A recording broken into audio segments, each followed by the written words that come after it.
Hello and welcome, and thanks for being here. It's Yvonne from Women's Fitness Adventures, founder and CEO.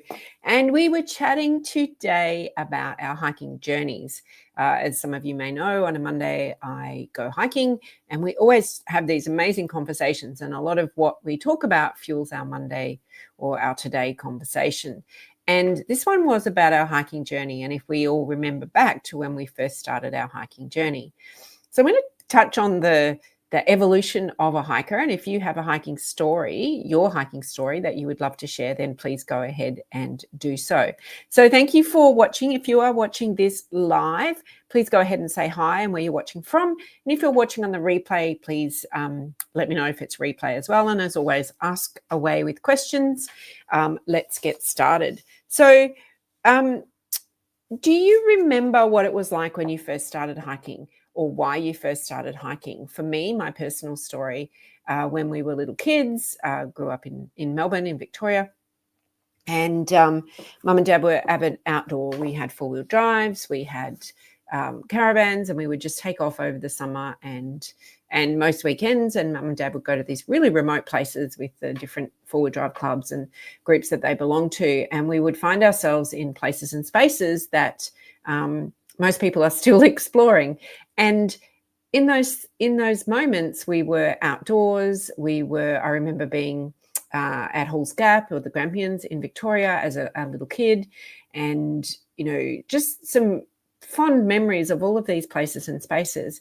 And somewhere through my my teens and then into my working life and then becoming a parent and just getting busy with the routine of life that most of us have, that passion for the outdoors was still there, but the opportunity to be in the outdoors was lost. So it wasn't till I was able to go, you know what, I've had enough, I need to get back into the outdoors, and couldn't find my space, that I started Women's Fitness Adventures. So that is the evolution of me as a hiker. It was always there.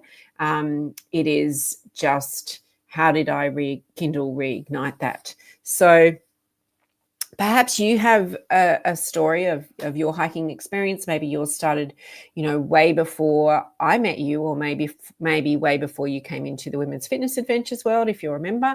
And if you're not a member, I'd love to hear your story as well. Perhaps you've rekindled your love of hiking or the outdoors as you've got into, different stages of your life. Or perhaps it's something that you want to get into and aren't quite sure why. And maybe you want to get into it for fitness. Maybe you want to get into it for just a lifestyle, or for friendship, or for all sort of things. So, I'd love to hear your story about why you chose hiking, and also your evolution. Because I remember when I first started back as an adult hiker and started with Women's Fitness Adventures, what I know, see, and do now is very similar but very different to what I know, see, and did then. And when you're probably going, what? How's hiking any different? The gear and equipment is different. My focus on remaining injury-free is much higher than what it was, 11, 12 years ago. And this is a big one for a lot of people, my ability to go and do my hiking guilt-free, where I'm not thinking of the opportunity cost of, if I hike, then I'm giving up time with the family, or time with, or the chance to do this, and feel guilty about it, whether that's a mother, daughter, wife, partner, whatever it might be. And I have had that real conversation and I can see it with our beginner hikers, and I saw it with over the years with our Couch to Mountain program as well, is that when you first start giving time to yourself as a hiker, and especially if you are busy giving to everybody else, then there's this tug of war with guilt. But let me share a secret that won't be a secret for too long once you get it, is that once you start giving that time to yourself, I'm not going to tell you it's like the airplane where you have to give yourself the oxygen first. Once you start giving that time to yourself, and the more you give it to yourself, the guilt doesn't go away. We just get much better at managing it and saying to ourselves, I actually am a better person when I come home and can give more of myself to everybody else. So have a think about that. And there's a couple of comments here as well. So let's check in with who's here. And I've just got to get my mouse. Hang on.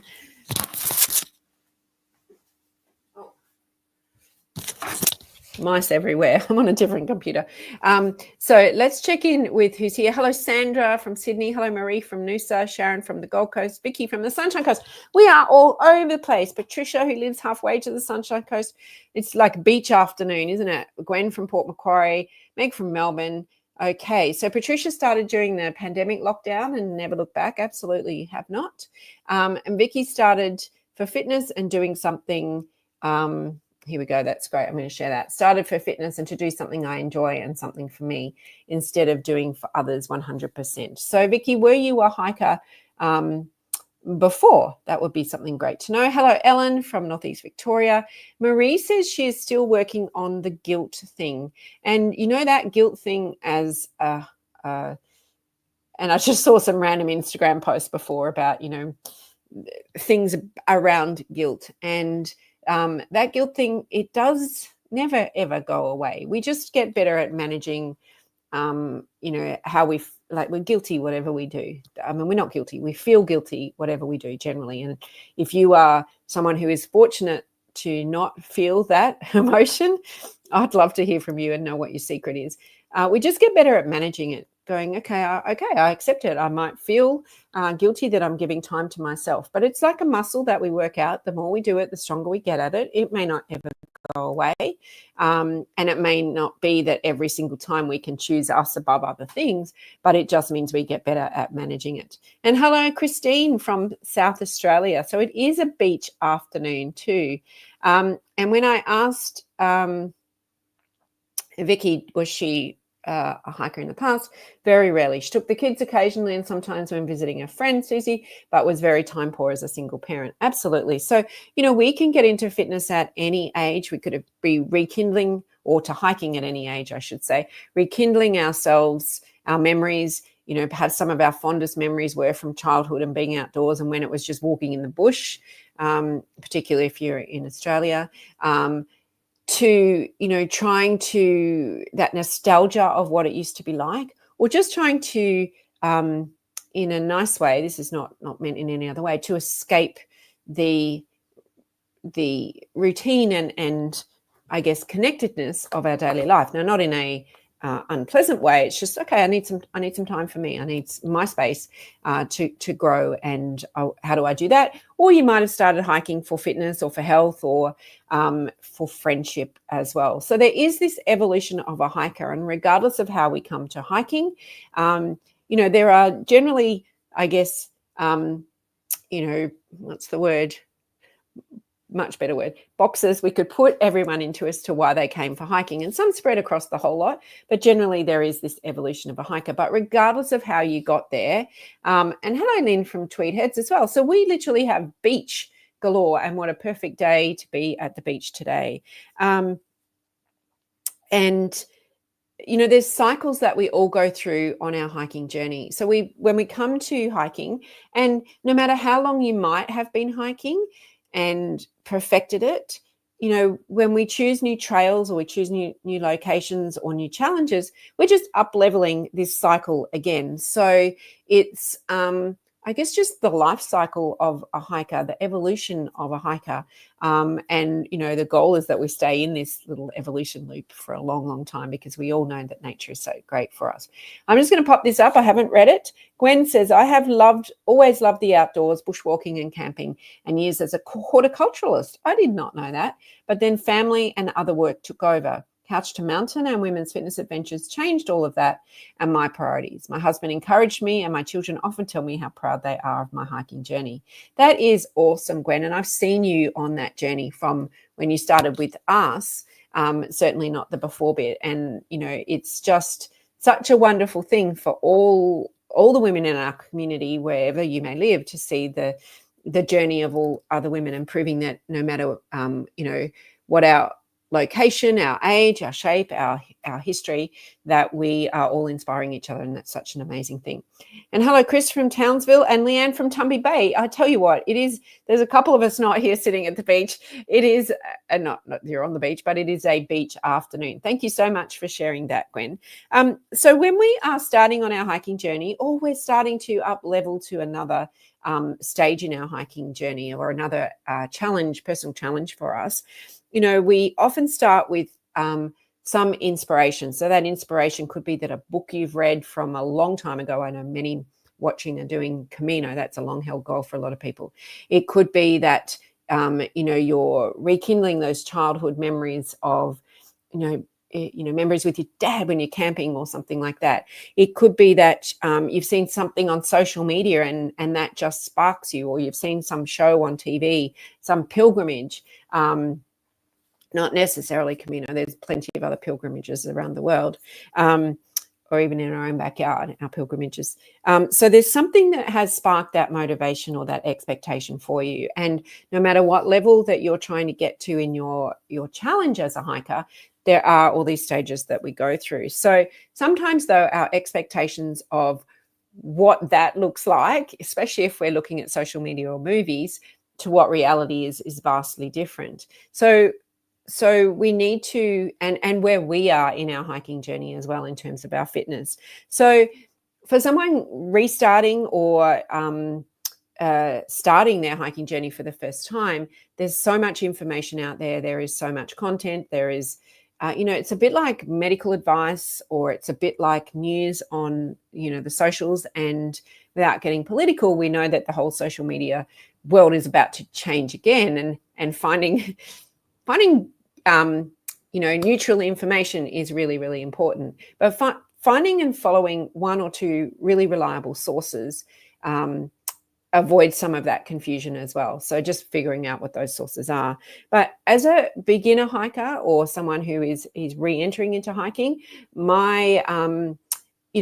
may have this expectation of where our fitness level is compared to what the trail says. And we may not even know what that fitness level is, or what that benchmark is, or what that requirement is until we start doing something. And we might start out on a trail and go, oh my gosh, this is a lot harder than I anticipated. Or actually, it's not as hard as I anticipated. I'm just not as fit as I thought I might be, or I don't have the right gear and equipment, or, I haven't allowed enough time, all of those things. So as a beginner hiker or a re-entering hiker, or someone going up to the next level, my suggestion would be, no matter where you are on this beginner level, because it's about your challenge as well, is to choose a trail that's easier for you, especially when you are trying to up level. So it's a bit like a skier, right? If you are, and I'm a very novice skier, still always will probably be on the green slopes, is that I chose something I knew I could do to start with, which gave me that confidence to go again. And then when I got myself to the level of competence, whatever that means in skiing, to go to a blue level, I chose the easiest of the blue slopes, or the blue runs, or whatever they call them, to go to next. So as a beginner hiker, if you're not sure, if you think, I don't know where to start, either ask someone for help or find a trail that you think, it's probably the easiest trail out there. Let me see how I'm going to go. And, give yourself the time and the space to get the confidence to have that first one, that first second, the third, the fourth, go as smoothly as possible to build your confidence. So that is where I would suggest, if you are a beginner or a re-entering hiker. But if you are a beginner hiker at a new level of challenge, so you might have been hiking for a while and you decided to up level yourself, it is again about choosing those things. If it's stringing 20 days together, or if it's taking on rock scrambling and you haven't done that before, choose the easiest thing possible that's going to give you the confidence to be able to do that in, I guess, a training sense or a trial sense, so that you build that confidence to keep going. Hello, Carolyn from Newcastle. Hello, Colleen. Welcome back. I saw you rejoined as a member yesterday, so welcome back. And Trish will contact you tomorrow. So the other thing when we're first starting out, or we're up leveling to a new level, is, being aware of our pace, being aware of, the physical requirements over a period of time, being aware of our fatigue over that period of time, being aware of our nutritional needs, all of those things over time. So you can see whether you are just starting out or whether you are up leveling, we're still in that beginner space. And when we were chatting today about what was your first day on the trails like, and you came back, was that I remember a couple of them on the first day across the 12 years. One really disliked going down hills, and hiking downhill on gravelly trails or hiking downhill on steep trails is a skill, and it is a skill to learn. And you will see people who don't have the skill doing all sorts of things to try and protect themselves from falling over and injuring themselves, which can cause falling over and injuring themselves anyway. So we were chatting today, and one of our long-term members was telling everyone about her very first couple of months where she was going downhill, and we would hold her pack going downhill because she was so nervous about going downhill. But she knew that by coming along and being in a safe space, that she would develop the skills. And now she's always at the front of the group. She's always, heading downhill in a very confident way. Another was when we often talk in our training, we talk about doing hill repeats. We talk about doing stair repeats. Hills and stairs are the fastest way to build our cardio and to build strength in our legs. If we want to get strong in our legs, yes, we do all the strength training with our trail fit training, with at the gym, with those things, but you go up hills. You go up hills with power, with speed. So when we were talking about that and doing some training around that, I remember her saying on stairs, I'm not doing that as a beginner hiker. I'm not doing that. And it's like, okay, this person also happens to be a teacher. What would happen if a student said that? But I'm not doing that. But over time, she realized that by doing those things and learning from others around her, that those were the skills that she needed to go from being this introductory beginner hiker to moving through the next stages. Because the things that we resist the most as hikers and in life are probably the things that we need to pay the most attention to. So if we are always resisting hills or always resisting stairs or always resisting increasing our pace, that's probably the thing that we need to pay the most attention to with our hiking. What is it that we are thinking about that is stopping us from focusing on those things? Sharon says, Sharon returned to hiking, and she's always been there with us, but we haven't seen her for a while. I know she's been out on the trails, but she enjoyed her back-to-back hikes last weekend, and the 10K that we did yesterday pushed her a bit further than she is used to, and very much enjoyed it. So sometimes having that coach, having that buddy, having that person who is not at the same speed as you, who is at a little bit of a higher level or a much higher level, it's a bit like, and I've said this before, playing tennis against a person that is better than you. You will only get better if you are playing the game above. Now, that doesn't mean it's military style. That does not mean that it is, hard slog and not fun. It's certainly so much fun and so enjoyable, but it is someone, especially if you're training for something, who will challenge you for that. And the other thing for a beginner hiker, or if you are up leveling to your next challenge, is making sure that you understand the safety protocols, making sure you understand, and we spoke about this in the last couple of weeks, but understand how to see where the trail is going, especially if you're beginning, that it's a well marked out trail, it's in, a pretty populated location, but to see where that trail is going. And some of the lesser known trails aren't clearly marked. So, making sure that you understand all those bits and pieces, because hiking, to do it well and to have enjoyment and to continue doing it for decades, really requires that you understand not just your physical, but your physical self in that bush outdoor environment, so that you can be safe and go out and come safely back as well, and then do it up again. So what happens? We've re-entered the hiking world, or we've, got to a certain level of hiking, and we've decided to up-level ourselves again and choose another challenge. So we become this next level hiker. So it's kind of like this cycle of, beginner hiker, intermediate, advanced. Well, that circle's not going that way. I'll go that way for you. To advanced hiker. And then you get to advanced hiker on the trail. So I get to an advanced skier on the green. Okay, so then I literally just go through the same space again in the blue, right? I'm stopping out at the blue. I'm not going any further. But that's all it is. It's the same process. It's the same thinking. It's the same structure. It's the same training. You just have more of a base on which to build. You have more confidence. You have more skill. You have more knowledge.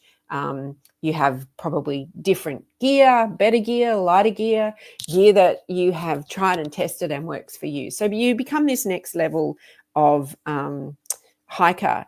And, you know, I get asked a fair bit about solo hiking, and you'll probably not hear me talk very often about solo hiking because I do believe that hiking, it's nice. You can walk in the bush on your own, but you can walk on your own as part of a group, because I think that, from my perspective, a shared experience is just a wonderful thing, because the memories, you can talk about it as you build it up, you can experience it together, and you can experience it long beyond when that outing has finished. But it's also a safety thing too, because you just never know. And, you know, if solo things you jam, then go for it, but it's not something I'm going to share here. But as you become a more move through from that beginner to intermediate to advanced hiker, your skill set develops. You build a better aerobic base. You build stronger legs. You build a kit of, hiking gear and equipment that works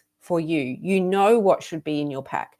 You pack to what your packing list says. You don't take shortcuts. This is in my world. You don't take shortcuts that will compromise your safety or anybody else's safety, because you don't get a second chance. But you've tried and tested gear. You know what your body feels like, and perhaps the most important, when you push too hard or don't push hard enough, or you know that joy of the mental toughness when you have conquered a trail that you've been working towards. You've set yourself a personal goal, and the beginner hiker might be here, and the intermediate here, and the advanced hiker here.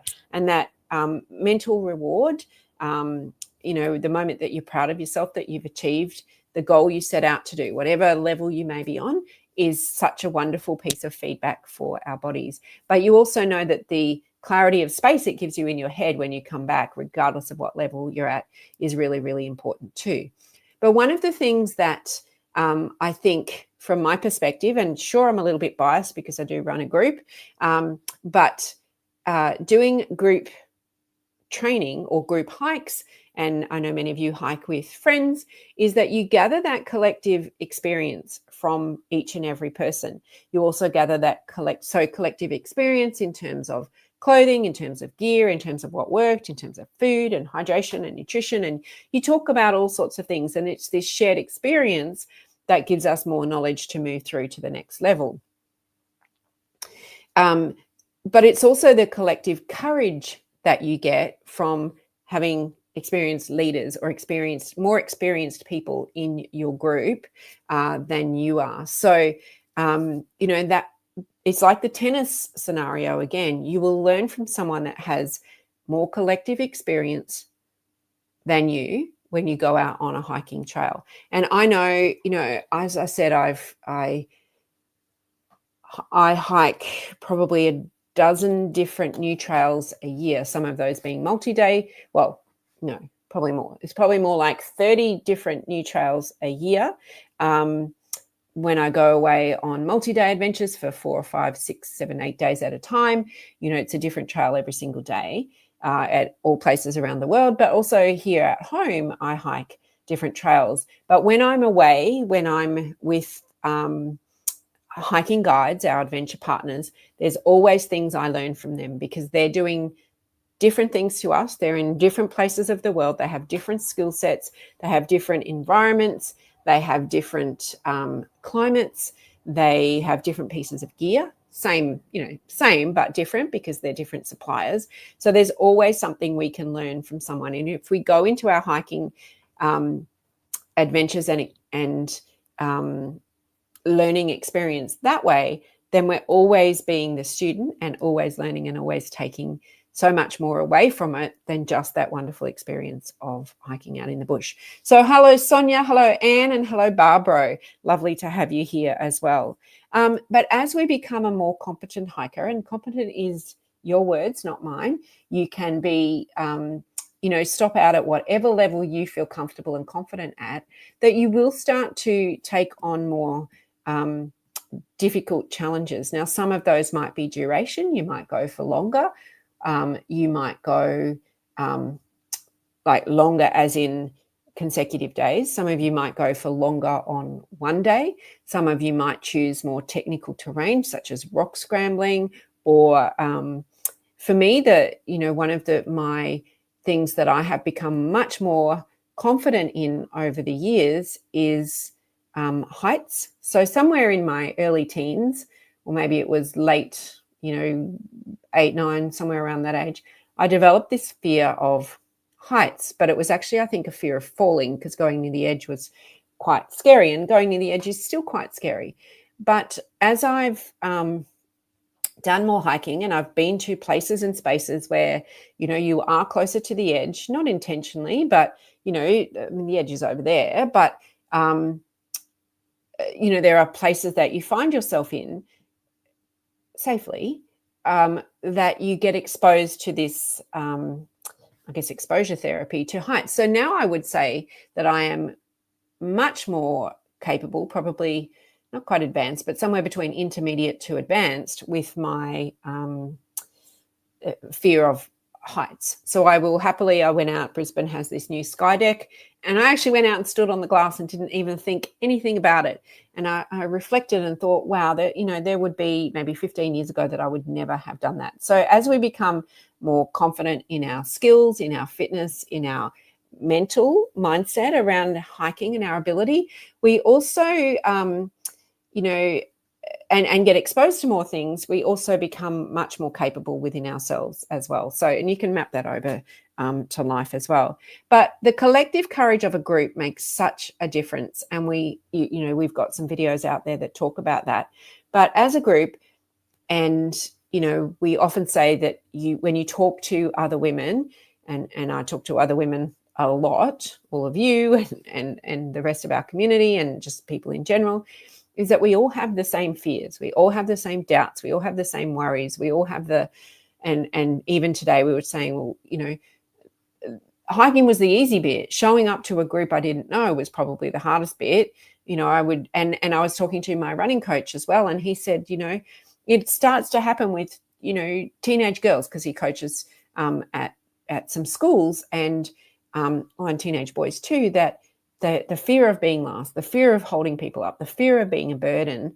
When we start talking to people, we all feel the same way. So if that's the thing that's stopping you from becoming a beginner hiker, or stepping into the next level, or stepping into another adventure, or thinking, oh, I'd love to do that multi-day hike, or I'd love to do that, and that thing is stopping you, just know that pretty much 95% of the people in the room, in that space, in that environment, are thinking exactly the same thing.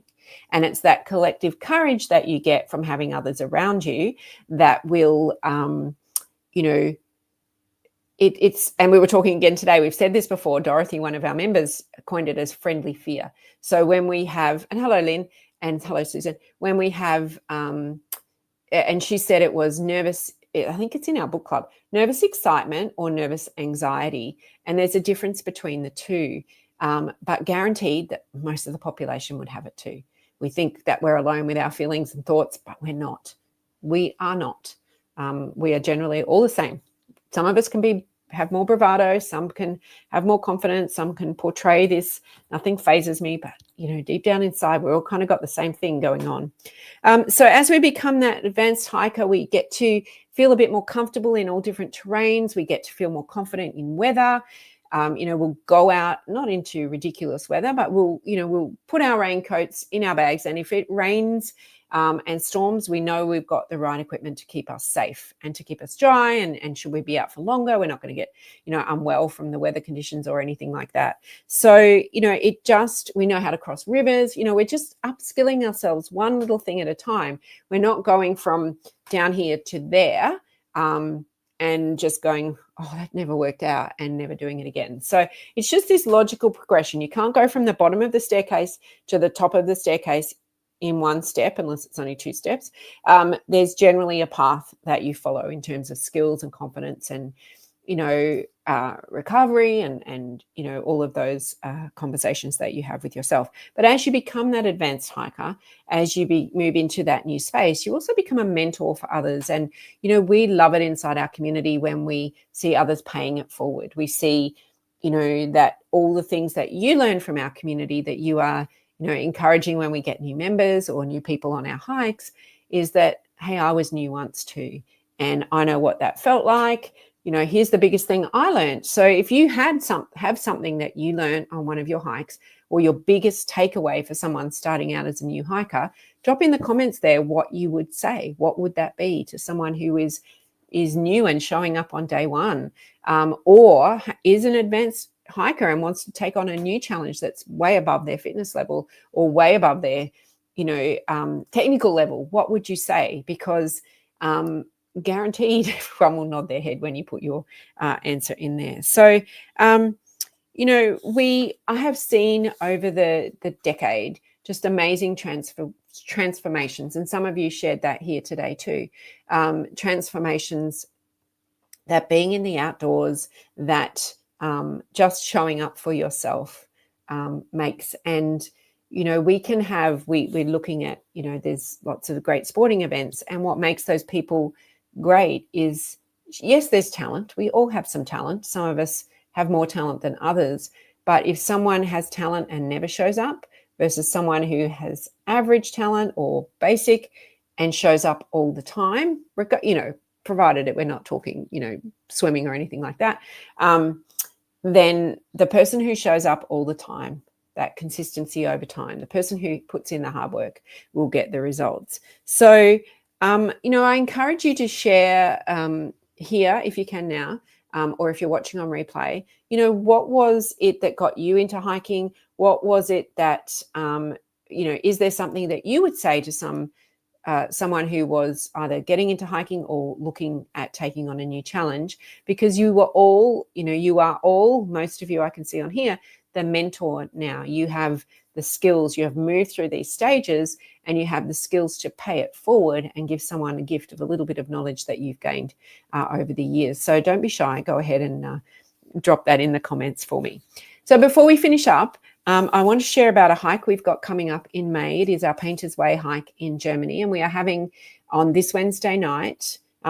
We've got some members already booked, so this is not for you. You are welcome to attend, but it's not for you. But for anyone who is interested in learning a little bit more about this hike in Germany, we've got an online information session on Wednesday night where we're going to talk about what this adventure is, whereabouts it is, how it's going to work and play out. And I know that I was chatting with someone today who's considering coming on our Germany adventure, and there were 4 other women on our hike today who had done that adventure 2 years ago, and all they said was just do it. It is, into East Germany, the stories that we hear from our guide who two guides who grew up in East Germany as young children, the hospitality, the scenery, someone said the beer, that's there too, the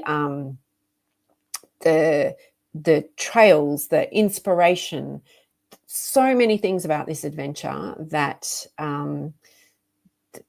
the archaeological history, so many things about this adventure that are just amazing. So that is in May. So if you are interested, I'll pop a link in here in a moment to a free online webinar this coming Wednesday night. So no one has shared yet their hiking gems that they would pass on to someone. There you go. Ellen, always count on Ellen. Maybe the lag had effect there. So Ellen says, I would say that if you don't know something, then ask a question. It takes a village to educate a child. So in my mind, the village in the world of hiking is all the other hikers, and seek as much information as you need from them. It is a wonderful journey. Absolutely. And, the more questions you ask, you'll soon learn who your reliable sources are going to be. There is a lot of information out there, and, as I said, it's a bit like the medical thing, or, I keep getting thrown all these foot things into my social media feed. How do I know who to follow? I don't. I actually pay and go and see a physio, because the information, everyone wants to sell you something. So just make sure that you're relying on good sources of information when you ask those questions. And Sonia says, I loved exploring and being so calm out in nature, becoming stronger and learning from others. Absolutely. That is beautiful, Sonia. And being calm out in nature is such a wonderful thing. And Meg says, I'd tell anyone toying with the decision to start hiking, just do it. We know Meg's story. Find a group like this who supports you in the knowledge, keeps you safe, and builds your confidence. Absolutely. And that's the measure of success, that we can all come in as being whatever level hikers we are, for many introductory, and give you the skills, and you give each other the skills to become successful independent hikers and take on all those wonderful hiking journeys all around the world. So that is it for our session today. Thank you so much for joining in. If you have questions, please, if you're watching on replay, please, or drop the questions in the feed afterwards, please go ahead and ask them. I will pop a link to our webinar for Wednesday night in here as well. Thank you for tuning in, and I will catch you next time. Thank you.